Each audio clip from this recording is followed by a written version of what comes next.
Suatu pagi yang cerah, Christopher Putra, atau lebih akrab disapa Chris, berjalan santai menuju sekolah elit Bratu Mana. Dengan langkah mantap, Chris menikmati sepoi-sepoi angin pagi yang membelai rambutnya. Udara segar yang mengalir di kota Bantara Jurai selalu memberikan ketenangan tersendiri, tapi di balik keheningan ini, terdapat suatu rahasia besar yang tersembunyi. Di tengah hiruk-pikuk para siswa yang baru memasuki sekolah tersebut, ada sesuatu yang jauh lebih besar dari sekadar pendidikan biasa yang dipelajari di sini, sebuah batu permata ajaib bernama Bratu Jamgat, yang katanya dapat mengabulkan keinginan siapapun yang mampu memanfaatkannya. Batu permata ini bukan sembarang batu. Legenda mengatakan bahwa batu ini sudah ada sejak zaman kuno, lahir dari sebuah ledakan kosmik yang menyatukan berbagai dimensi di alam semesta ini. Batu tersebut disegel di dalam sekolah Bratu Mana karena kekuatan luar biasa yang dikandungnya, kekuatan untuk mengubah dunia, menciptakan, atau bahkan menghancurkannya. Namun, kekuatan itu datang dengan harga yang mahal. Batu ini secara misterius memicu fenomena aneh di bumi, yakni terbukanya portal yang menghubungkan dunia kita dengan dimensi lain. Dimensi-dimensi tersebut tidak semuanya bersahabat. Beberapa mengandung makhluk-makhluk aneh yang berbahaya dan tidak dapat dipahami oleh manusia biasa. Chris bukanlah siswa yang peduli dengan legenda atau cerita mistis.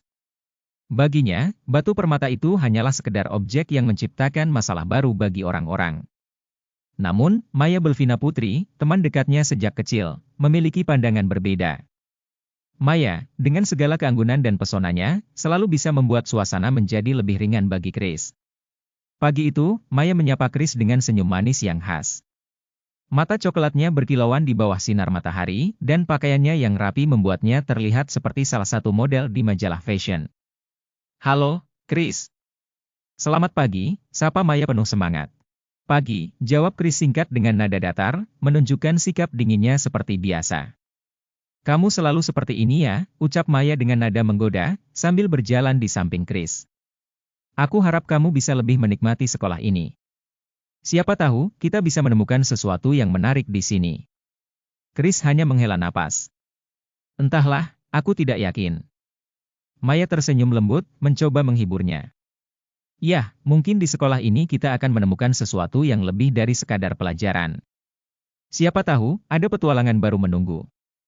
Saat mereka berjalan bersama menuju gedung sekolah yang megah, Chris teringat akan peristiwa di masa lalu, saat ia masih kecil dan tanpa sengaja menggunakan kekuatannya yang luar biasa, kekuatan yang pernah melukai banyak orang. Kekuatan itu membuatnya takut akan dirinya sendiri. Maya, yang tahu tentang rahasia kelam Chris, tiba-tiba menghentikan langkahnya dan memeluk Chris dengan erat.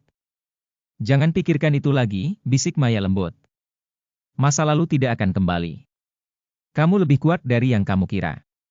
Pelukan Maya membuat Chris merasa sedikit lebih tenang, meskipun rasa bersalah itu masih menghantuinya. "Aku hanya berharap semua ini segera berakhir," gumam Chris pelan. Mereka melanjutkan perjalanan menuju sekolah, sementara bayangan gedung besar Bratu Mana mulai menjulang di hadapan mereka. Gedung sekolah tersebut dipenuhi dinding-dinding marmer putih yang berkilau, mencerminkan betapa besar dan kuatnya institusi tersebut. Meski tampak seperti sekolah biasa, setiap sudutnya menyimpan rahasia. Batu permata Bratu Jamgat tersembunyi di dalam, dijaga dengan ketat oleh kekuatan mistis yang tak bisa ditembus begitu saja. Sesampainya di sekolah, mereka disambut oleh Pak Eko, penjaga sekolah yang ramah, dengan senyuman khasnya. "Selamat datang di Bratu Mana. Ayo, para siswa baru, segera menuju aula untuk mendengar sambutan dari kepala sekolah." Chris dan Maya mengikuti arus siswa menuju aula, di mana para siswa baru telah berkumpul. Aula itu sangat luas dan megah, dihiasi dengan lampu-lampu kristal yang berkilauan dan poster-poster misterius yang menggambarkan sejarah batu permata ajaib. Aula ini memancarkan atmosfer yang penuh kekuatan, dan setiap siswa yang masuk bisa merasakan aura magis yang mengelilingi tempat itu. Tak lama kemudian, kepala sekolah Bratu Mana muncul di panggung. Dia adalah Pak Zaraborat, seorang pria dengan aura yang sangat kuat dan penuh harisma. Dengan wibawa besar, ia menyapa semua siswa. "Selamat pagi, anak-anak. Selamat datang di Bratu Mana," suaranya bergema di seluruh aula. "Saya yakin kalian sudah mendengar tentang Bratu Jamgat, batu permata ajaib yang kita jaga di sini. Batu ini adalah kunci untuk membuka potensi dunia yang belum kalian ketahui. Namun, batu ini juga menjadi target bagi mereka yang memiliki niat jahat. Pak Zaraborat berhenti sejenak, membiarkan murmur di antara para siswa mengisi udara. Lalu dia melanjutkan. Batu ini tidak bisa dipindahkan, dihancurkan, atau disembunyikan. Kekuatan yang dikandungnya terlalu besar. Karena itulah, kita harus menjaga batu ini dengan segenap jiwa raga kita. Pemerintah bahkan tidak tahu persis bagaimana menangani batu ini. Namun, saya percaya bahwa siswa-siswi di Beratu Etmana lebih dapat dipercaya daripada orang dewasa yang mungkin tergoda oleh kekuatannya. Salah satu siswa dengan berani mengangkat tangan dan bertanya, "Kenapa harus kami, Pak? Apa yang membuat kami lebih layak daripada orang dewasa untuk menjaga batu itu?" Zaraborat tersenyum, senyuman yang misterius namun penuh makna. Kalian adalah generasi muda, kalian masih murni dalam niat dan tekad. Orang dewasa, termasuk pemerintah, seringkali mudah tergoda oleh kekuasaan. Di sini, kalian dilatih untuk menjadi pelindung, bukan hanya bagi batu ini, tetapi juga bagi dunia. Kerisauan lain muncul di benak para siswa, dan salah satu dari mereka kembali bertanya, bagaimana jika kami kalah atau terbunuh saat melawan makhluk-makhluk dari dimensi lain? Zaraborat mengangkat tangannya, dan suasana aula menjadi hening. Kalian tidak perlu khawatir tentang kematian. Batu Beratu Et Jamgat memiliki kemampuan untuk melindungi kalian. Jika kalian terbunuh dalam misi, kalian akan dihidupkan kembali tepat tengah malam.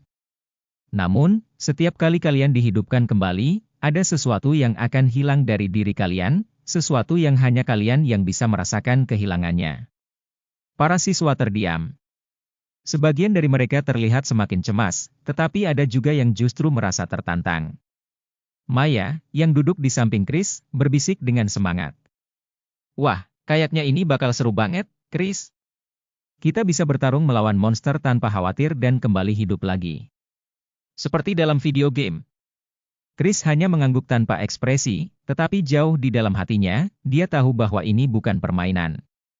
Ini adalah perang. Dan mereka, sebagai siswa, telah dipilih untuk berperan dalam konflik besar ini.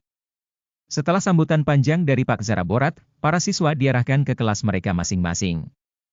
Chris dan Maya, yang kebetulan berada di kelas yang sama, berjalan menuju ruang kelas 10B. Maya terlihat sangat ceria, sementara Chris tetap tenang, seperti biasa. Satu kelas sama kamu, Chris?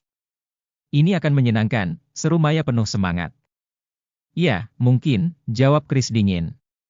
Sesampainya di kelas, Maya langsung dikerumuni oleh teman-teman baru mereka, yang penasaran dengan siapa gadis cantik dari keluarga kaya raya itu. Sementara Maya sibuk menjawab pertanyaan, Chris memilih duduk di pojok ruangan, menghindari perhatian. Tidak lama kemudian, pelajaran dimulai, dan Maya baru menyadari bahwa pulpennya hilang. Dia mencoba mencarinya, tapi tak seorang pun melihatnya. Dengan sedikit kesal, dia mendekati Chris. Chris, kamu lihat pulpenku? Chris menggeleng pelan. Tidak. Gunakan punyaku saja, ucapnya sambil menyerahkan sebuah pulpen. Maya tersenyum ceria dan menerima pulpen itu. Terima kasih, Chris. Namun, di tempat lain, ancaman besar sedang berkumpul. Di balik bayang-bayang, sebuah kelompok jahat yang dikenal sebagai Devastadora sedang merencanakan sesuatu yang mengerikan. Mereka terdiri dari makhluk-makhluk berbahaya seperti Shadow, Forza, Regeneration, VR, dan Asep. Shadow, dengan tubuhnya yang diselimuti kabut hitam pekat, memimpin kelompok itu dengan niat jahat.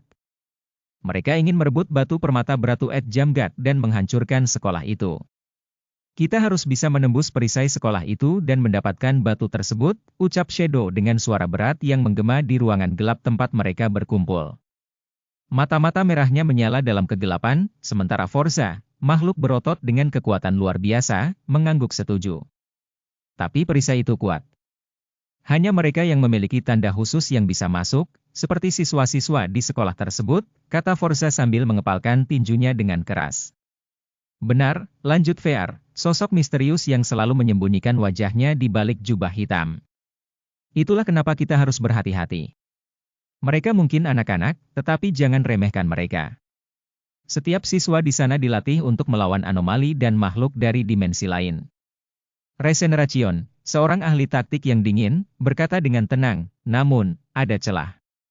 Setiap kali mereka bertarung, semakin banyak energi yang terkuras dari batu itu. Kita hanya perlu memancing mereka keluar dan membuat mereka bertarung cukup lama. Begitu mereka melemah, kita bisa menyerang. Asep, anggota terbaru yang paling ceroboh dan kerap tidak dianggap serius oleh anggota lainnya, mengangguk cepat. Iya, iya. Dan setelah itu, kita rebut batunya dan kabom. Kita bisa punya kekuatan buat bikin dunia ini jadi milik kita. Shadow menghela napas panjang, terlihat sedikit tidak sabar dengan kelakuan Asep yang selalu semangat tanpa perhitungan. Namun, ia tidak bisa menyangkal bahwa rencana mereka berpotensi berhasil. Kita akan mengirimkan makhluk-makhluk terkuat dari dimensi lain untuk menyerang mereka. Siswa-siswa itu mungkin terlatih, tetapi mereka tidak siap menghadapi ini. Di saat yang bersamaan, di Bratu Etmana, Maya, Chris, dan teman-teman lainnya tak menyadari bahwa ancaman semakin dekat.